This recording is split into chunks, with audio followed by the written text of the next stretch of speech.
बहुत पुराने समय की बात है। राजा वीर प्रताप सिंह के यहाँ एक आदमी काम मांगने आया। आदमी ने कहा, मैं पारखी हूँ, मुझे नौकरी रख लीजिए।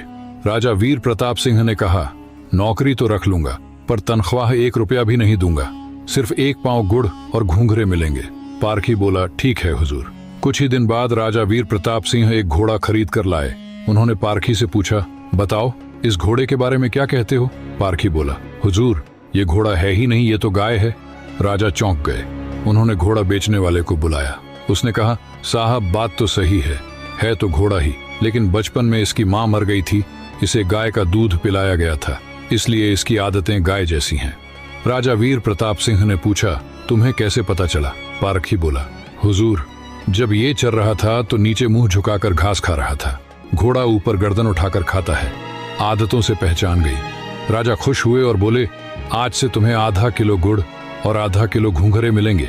कुछ दिन बाद राजा वीर प्रताप सिंह ने फिर पूछा, मेरी रानी कैसी है? बहुत प्रिय है मुझे। पारखी बोला, हुजूर आपकी रानी खानदानी नहीं है। राजा को विश्वास नहीं हुआ। उन्होंने ससुराल में जाकर पूछा। वहां दादी ने बताया, बचपन में इसकी माँ गुजर गई थी, पाला तो मैंने है, पर दूध इसे दाई माँ का पिलाया गया है। राजा वीर प्रताप सिंह ने फिर पारखी से पूछा, तुझे कैसे पता चला?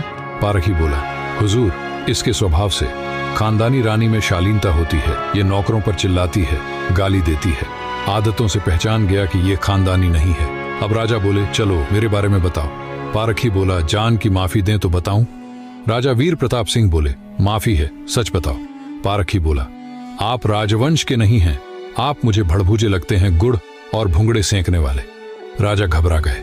जाकर अपनी माँ से पूछा, माँ सच बताओ वरना मैं मर जाऊंगा। माँ रो पड़ी और बोली, बेटा स्टिचिंग बात सच है, जिस दिन तू पैदा हुआ था उसी दिन महल के पास एक भड़भूजे का भी बेटा पैदा हुआ था।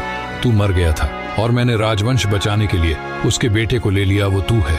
राजा वीर प्रताप सिंह यह सुनकर दुखी भी हुए, खुश भी। कहानी का सीख, असली पहचान आदतों और चरित्र से पता चलती है, नाम खानदान से नहीं। इंसान की पहचान उसके चेहरे, कपड़े या खानदान से नहीं होती, उसके चरित्र से होती है। किसी को भी केवल उसकी शक्ल, सूरत, पद या घर देखकर मत परखो, उसकी आदतें, उसका व्यवहार ही उसका असली परिचय है।